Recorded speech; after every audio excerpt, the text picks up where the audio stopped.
Hello everyone, concept coaching centre की एक नई वीडियो में आप सभी का स्वागत है। इस वीडियो में हम कक्षा 10 की गणित के प्रश्नावली 1.1 के सवालों को सरल कर रहे हैं। इससे पहले हम प्रश्न संख्या 1 और 2 को एक वीडियो में सरल कर चुके हैं। अगर आपने वो वीडियो नहीं देखी तो वो आपको आई बटन पर लिंक मिल जाएगा, वहाँ से आप वो वीडियो देख सकते हैं। इस वीडियो में हम तीसरे और चौथे क्वेश्चन को सरल करने वाले हैं। तो चलिए शुरू करते हैं।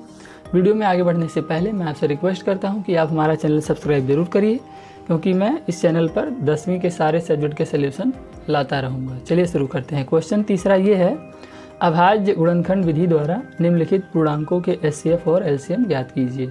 पहला सवाल है, पहला जो है वो है 12, 15 और 21। 12, 15 और 21 इसका अभाज्य गुणनखंड करना है और एचसीएफ और एलसीएम ज्ञात करना है। तो चलिए देखते हैं। 12, 15 और 21 के अभाज्य गुणनखंड करने पर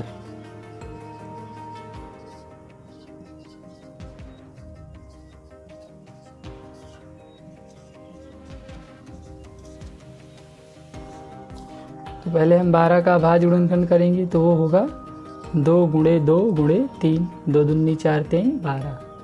और 15 का होगा 3 गुणे 5, 3 पचे 15। और उसके बाद यहाँ पर माफ़ करिएगा, यहाँ पे 21 लिखना था तो 21 लिख देंगे हम। 21 का होगा 3 गुणे 7।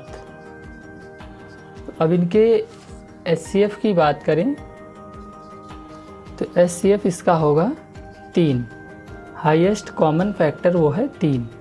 और एलसीएम की बात करी जाए तो एलसीएम होगा 2 गुणे 2 गुणे 3 गुणे 5 और गुणे 7।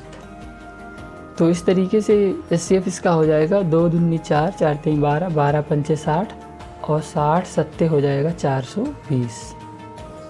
तो ये इसका एलसीएम हो जाएगा। तो पहला प्रश्न हमने यहाँ पर सॉल्व किया, अभाज्य गुणनखंड विधि द्वारा एचसीएफ और एलसीएम ज्ञात किया। चलिए देखते हैं अब दूसरा क्वेश्चन क्या है। जल्दी से आप इसका स्क्रीनशॉट ले सकते हैं। दूसरा क्वेश्चन है दोस्तों 17, 23 और 29।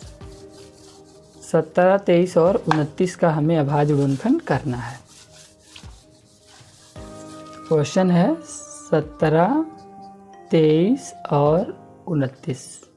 अगर आप इन नंबर्स को ध्यान से देखेंगे तो ये एक प्राइम नंबर है और प्राइम नंबर का फैक्टराइजेशन इस तरीके से होगा। 17 का होगा अभाज्य गुणनखंड 1 गुणे 17 और 23 का होगा 1 गुणे 23 और फिर इसके बाद 29 का होगा 1 गुणे 29। तो एचसीएफ इसका हो जाएगा, हाईएस्ट कॉमन फैक्टर वो हो जाएगा 1। और एलसीएम जो होगा इन सब नंबर्स को मल्टीप्लाई कर लेंगे। 17 इंटू 23 इंटू 29। इन सब को जब गुणा करते हैं तो आता है हमारे पास 11,339। ये इसका एलसीएम हो जाएगा। तो दूसरा क्वेश्चन था 17, 23 और 29 जो कि प्राइम नंबर थे। इन सब का हाईएस्ट कॉमन फैक्टर 1, एचसीएफ और एलसीएम इन सब का मल्टीप्लाई हो जाएगा 11,339। चलिए अब देखते हैं तीसरा क्वेश्चन। स्क्रीनशॉट ले लीजिए जल्दी से इसका। तीसरा क्वेश्चन है 8, 9 और 25। 8, 9 और 25 का अभाज्य गुणनखंड के द्वारा एचसीएफ और एलसीएम ज्ञात करना है। 8, 9 और 25। तो सबसे पहले हम 8 का अभाज्य गुणनखंड करेंगे तो होगा 2 इंटू 2 इंटू 2, 2 दूनी 4 दूनी 8। और 9 का होगा 3 गुणे 3। और फिर 25 की बात करी जाए तो 25 का अभाज्य गुणनखंड होगा 5 गुणे 5। तो अब इसका जो एचसीएफ होगा वो होगा 1, क्योंकि इसमें कोई भी हाईएस्ट कॉमन फैक्टर नहीं है, इसलिए इसका एचसीएफ क्या हो जाएगा, 1 हो जाएगा। और एलसीएम की बात करें तो एलसीएम हो जाएगा 2 गुणे 2 गुणे 2 गुणे 3 गुणे 3 गुणे 5 गुणे 5। यानी कि इसको हम लिख सकते हैं 2 की घात 3 गुणे 3 की घात 2 और गुणे 5 की घात 2। जब इन सबको हम मल्टीप्लाई करते हैं तो आता है 1800। ये होगा इसका, माफ़ करिएगा यहाँ पर लिखते हैं इसको इसका HCF हो जाएगा, गुणा करेंगे तो 1800। ये HCF होगा 1 और LCM होगा 1800। तो ये तीसरा क्वेश्चन था। 8, 9 और 25 का अभाज्य गुणनखंड करके हमने ज्ञात किया। HCF आया 1 और LCM आया 1800। जल्दी से स्क्रीनशॉट ले लीजिए। अगले सवाल की तरफ बढ़ते हैं। तो ये था तीसरा क्वेश्चन जिनमें हमें अभाज्य गुणनखंड के द्वारा संख्याओं के HCF और LCM ज्ञात कर लेते हैं।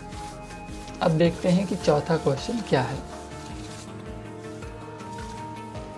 चौथा प्रश्न ये है, प्रश्न संख्या 4।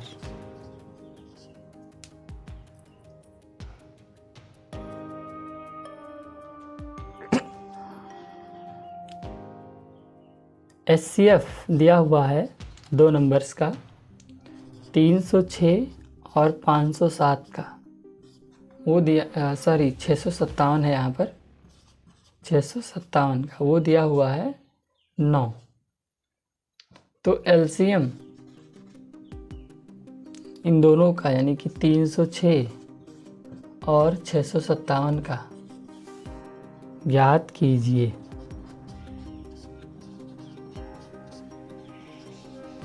दो नंबर का HCF दिया है और उसका LCM पूछ रहा है। तो यहाँ पर हम लिखेंगे हल, और हमें एक सवाल पता है कि पहली संख्या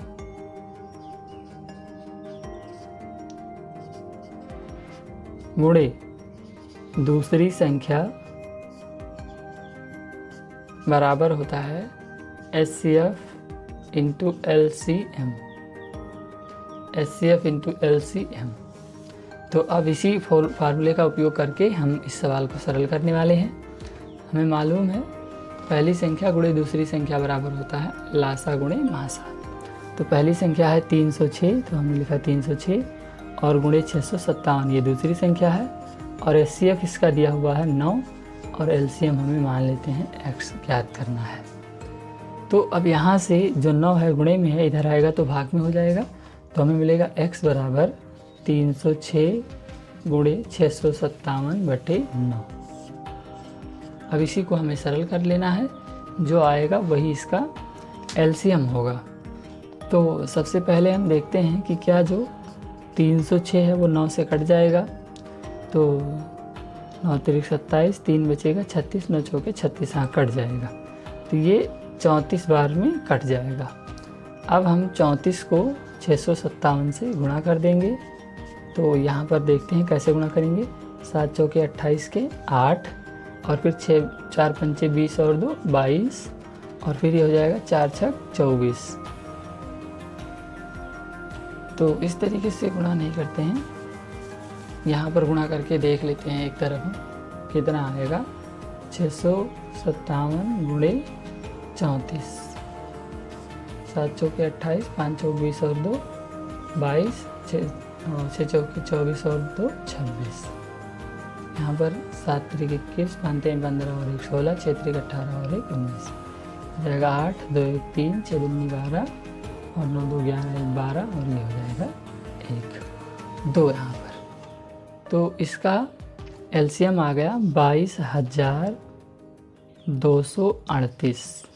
ये पहली संख्या गुणे दूसरी संख्या बराबर लासा गुणे मासा का उपयोग करके हमने ज्ञात किया कि इसका LCM होगा 22,238। सो स्टूडेंट्स, इस वीडियो में हमने तीसरा और चौथा क्वेश्चन सरल किया है। अगर आपको वीडियो अच्छी लगी है तो इसे लाइक करके हमारा चैनल सब्सक्राइब कर सकते हैं आप, क्योंकि इस चैनल पर हम 10वीं के सारे सब्जेक्ट के सॉल्यूशन लाते रहेंगे। Thank you for watching this video.